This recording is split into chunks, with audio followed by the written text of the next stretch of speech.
Some brands are watching their Google traffic drop by half.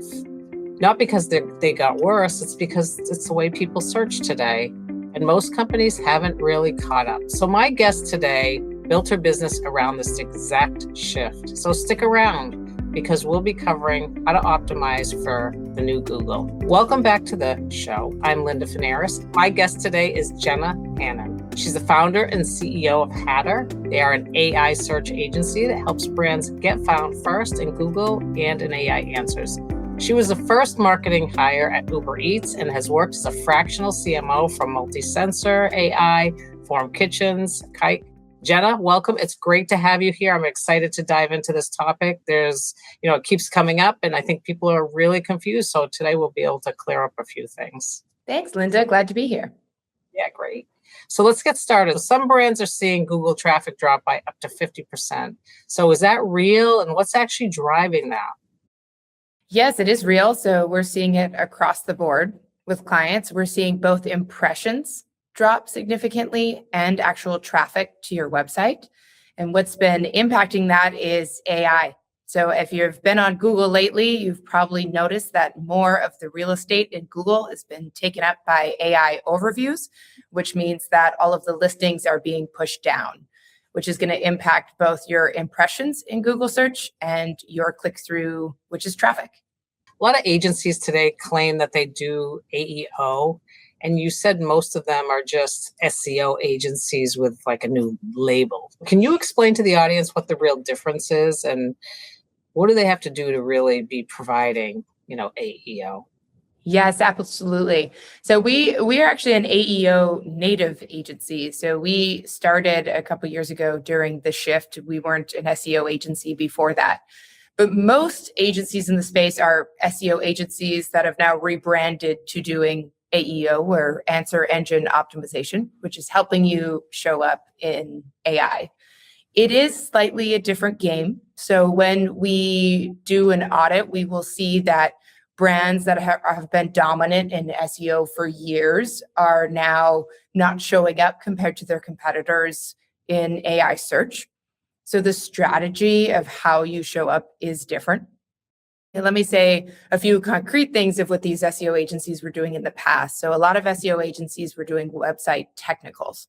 So a lot of the package that you're buying from an SEO agency is they're going to come on my website, they're going to do the technicals, they're going to do on-page optimizations.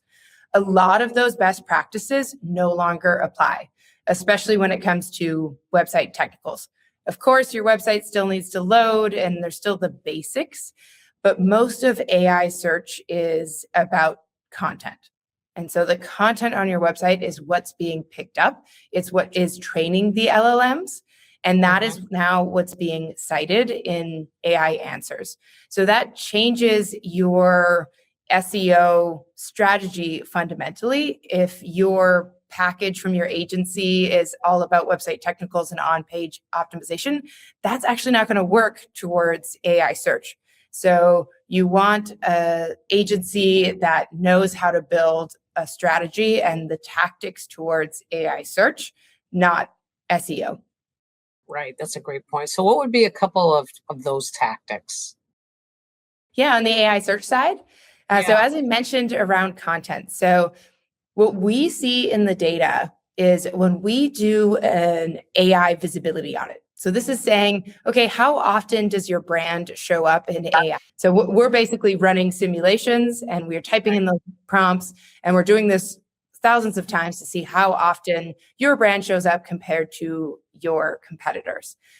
What we see is that the citations are often coming from first-party content. What that means is your website. So I think there's a lot of talk right now about all of the different places that you need to show up in order to move the needle in AI search. I hear a lot about Reddit or LinkedIn, but really we see that websites are showing up in industries and competitor sets. So the content on your website is the foundation. So if your website is not teaching LLMs who you are, what you do, why you're better than your competitors, you're likely not going to show up in AI answers. So the first step in terms of tactics is building out all of that content on your website and making sure that it's consistent in messaging And it's no longer those SEO tactics where it's very long pages targeting keywords. The content needs to be very specific about your business. So the very first thing we do tactically with clients is we build out a resource strategy of what content needs to exist on your website that will be recommended in the AI answers that you care about. So that's a great point because, I've been doing this for a while. So on the SEO side, it used to be just, implement keyword or, whatever the case may be, tags and things like that. And now then it went to sort of long form and then it sort of backed off into not so important. And now we're kind of back into, it doesn't sound like it should be long form from what I'm hearing. Sounds like it should be very specific. So can you kind of differentiate for the audience, like what is really important? Is it being specific to the offering and then including some of the key factors that AI is looking for, or is it still long content, but it just needs to be adjusted? It's more the latter of what you're saying. So it's building out content that's commercial. So when I say commercial, it's educating both the LLMs and your prospects exactly what you do along that buyer journey. So let me give you an example of this. A common piece along the buyer journey is comparing you to your competitors. So a piece of content that you likely want on your website is actually comparing you to your websites on all the things you know that your prospects care about. That could be feature level, it could be pricing, it could be differentiation in positioning. But that is a commercial request that someone is making in ChatGPT when they are researching a solution that you want to show up in. Got it. Okay.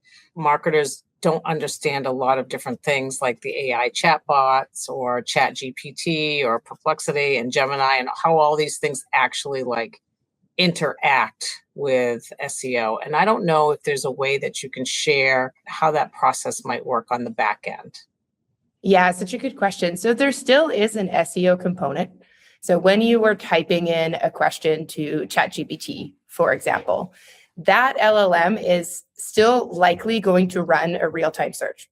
So 60% of the time when you're asking ChatGPT something, it's going to do a real-time search to come up with an answer.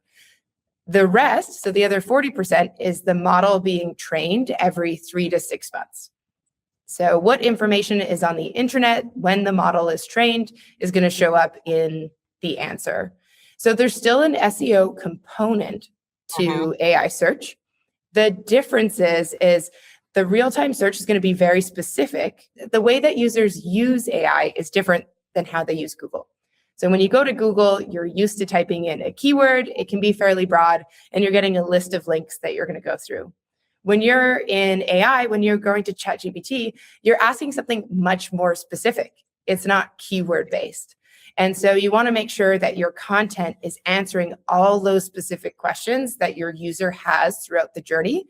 Because now what they're doing, instead of going to Google and going through a list of links based on a keyword, they are now going to ChatGPT and doing full research in a conversation with an AI chatbot. That's a great point. So if you actually had like 5 minutes with a CEO who had like zero AEO knowledge whatsoever, like what would you tell them to do first? Absolutely. So the steps of what they should do first is actually quite easy.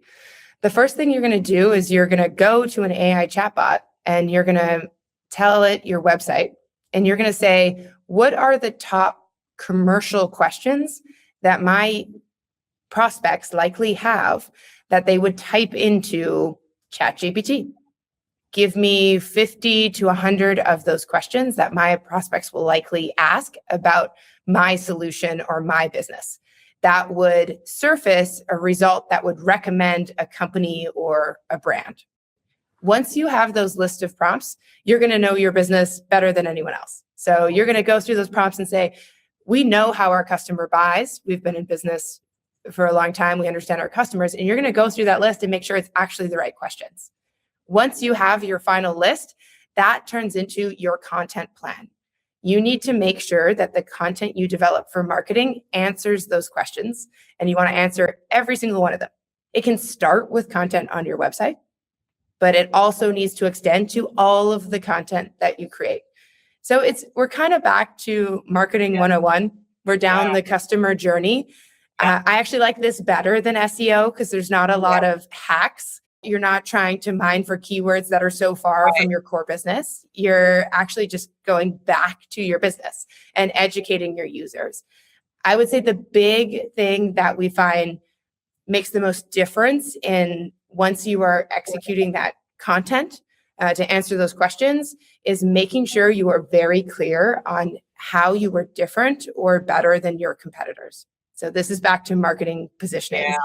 So you need to be very clear and very consistent because AI answers are very good at understanding industries, getting into niche industries, and then recommending based on the differences between the competitors in those industries. That's great advice. And I do have a question. Like, are you telling the audience they should put those answers in a blog, in the actual content, in a Q&A that sits on a separate page? Any preference, or it just doesn't matter?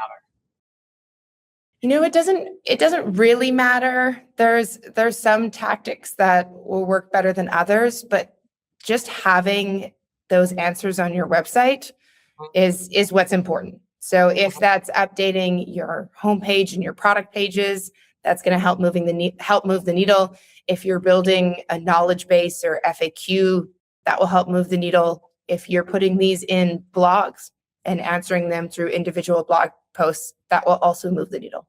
Yep, that's great. And how should companies really measure their ROI? Is it just leads that are coming in? Is it quality of leads? So it's all about leads.